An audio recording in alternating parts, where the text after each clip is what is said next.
Today we're talking about something that just doesn't seem right and kind of goes against everything you thought. You've probably heard obesity can affect fertility, but what you probably didn't know is that a new study shows that obesity in men may be affecting your IVF more than most people think. I'm Dr. Mark Amols, and this is Taco Bout Fertility Tuesday.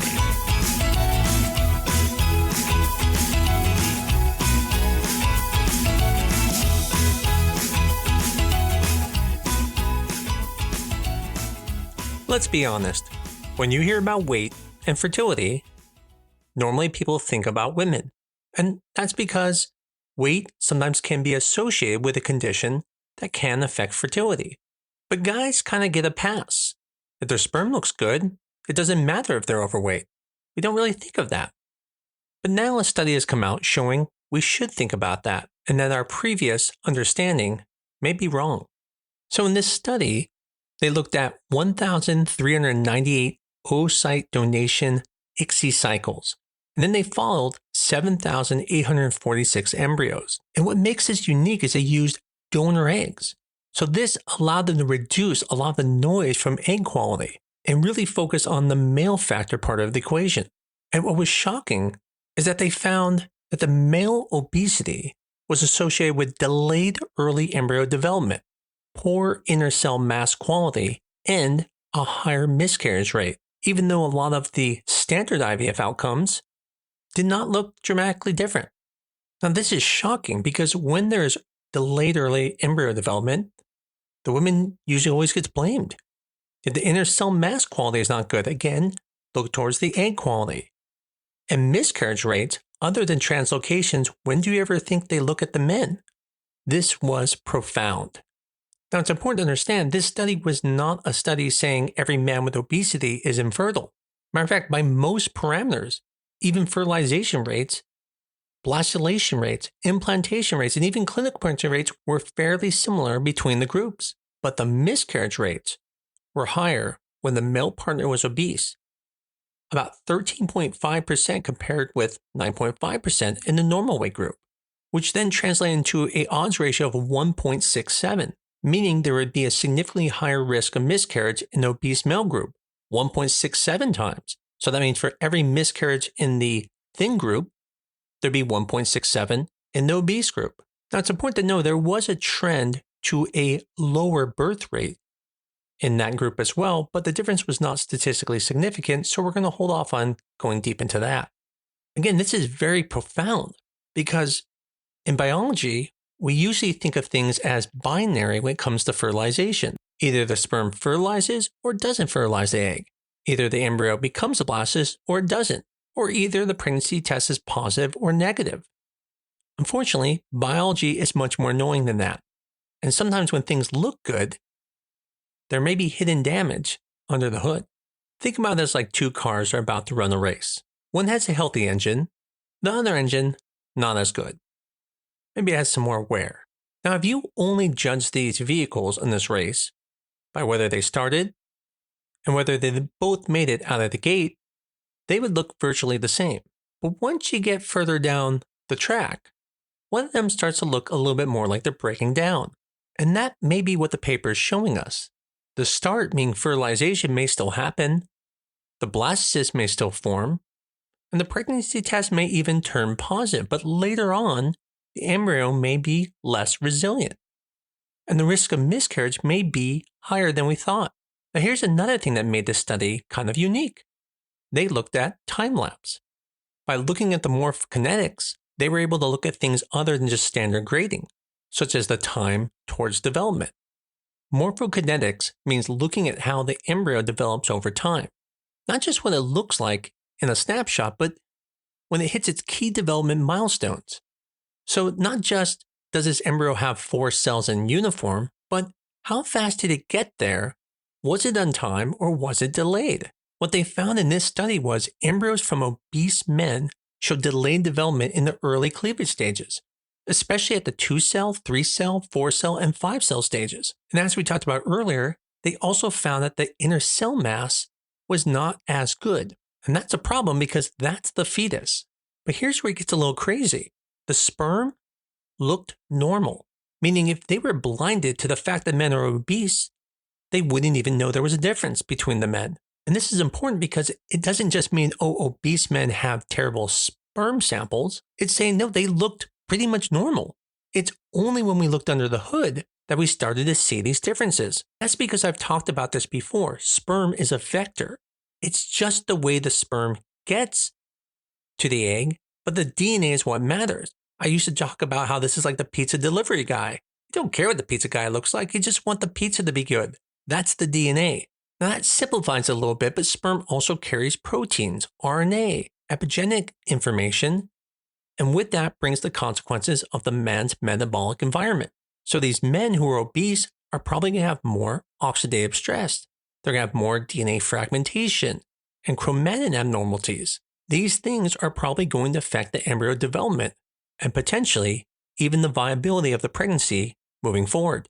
And this should concern you because we usually think, well, if we're doing ICSI, haven't we bypassed the sperm problem? And the point is, yes, you might have guaranteed the sperm is going to get in the egg, but you're not going to guarantee that the DNA inside the sperm is good. Unfortunately, ICSI doesn't get rid of the damaged DNA. It doesn't erase any oxidative stress that's there. It just verifies that that sperm gets through the front door.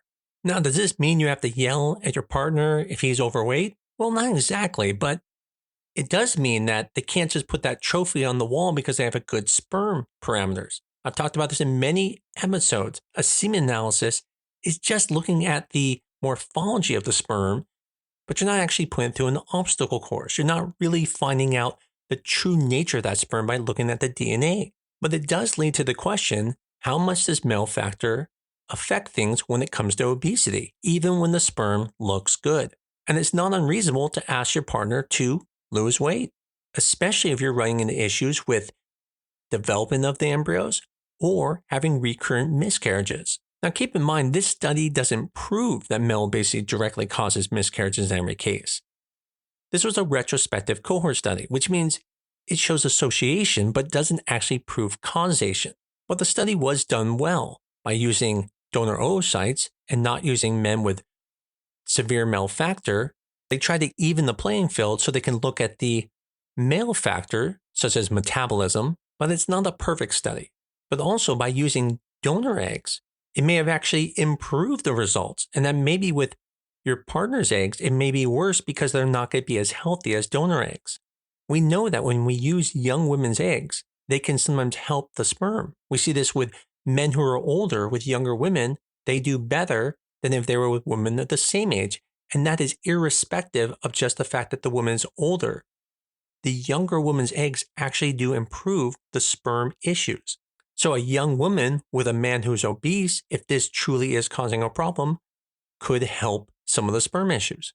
So let's take a step back and talk about, what does this study not prove? Well, it doesn't prove that every overweight man is going to cause a miscarriage. It also means that not every obese male is going to cause our IVF outcome to be lower. And it also does not prove that losing weight is going to solve the problem. But what it does tell us is that we should stop pretending fertility is mostly a female issue with a little semen side quest attached. It's not. The male health matters. And not just in the obvious ways when we're looking at the count of the sperm or the motility of the sperm, but possibly in a deeper way of embryo competence. And that by the men not being healthy could potentially lead to miscarriages and actually reduce reproductive efficiency. In the end, fertility is a couples issue, not a solo sport. And even when the sperm looks good, male health matters. So it's not unreasonable to potentially lose weight if the male has a high BMI and you're having issues. I can't promise you that's going to fix the problem, but I can tell you there's at least some evidence showing it may be affecting things. But that doesn't mean we need to start blaming the men, and then we have to go extreme with diets. It may just be small changes. But the most important point is, nobody gets a free pass anymore. No longer of the days of, well, his sperm is good, it must be her, are we going to keep moving forward with? We understand biology is much more complicated than that. And what this paper suggests is that male obesity may leave its fingerprints on the embryo early on, and that may be more involved in miscarriages than we previously thought. So, If you're a patient listening to this, here's the takeaway. This is not a reason to panic. This is not a reason to assume every miscarriage was because of the male obesity. This is not a reason to think fertility treatments are now hopeless because your partner is obese. But it is a reason to recognize that male preconception health matters, and that improving it may be one way to improve the odds. Now, if you're a clinician listening to this, I think the bigger lesson is this. We need to expand the fertility conversation beyond fertilization rates and pregnancy tests. Sometimes the most important signal is not whether an embryo forms. Sometimes it's whether it develops on time, whether it builds a strong inner cell mass, or whether the pregnancy actually holds. This study should change the way we do things now. And that means the man is no longer just along for the ride. He's part of the biology from the very beginning. So the bottom line, this paper does not say male obesity destroys IVF outcomes across the board.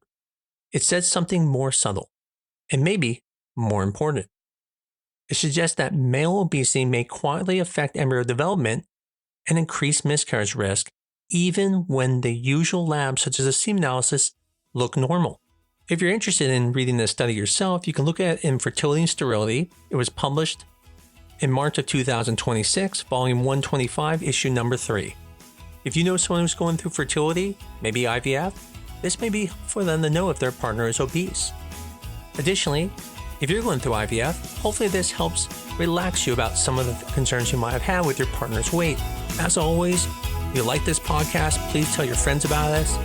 Give us a 5-star review on your favorite medium, but most of all, keep coming back. I look forward to talking to you again next week on Taco Bout Fertility Tuesday.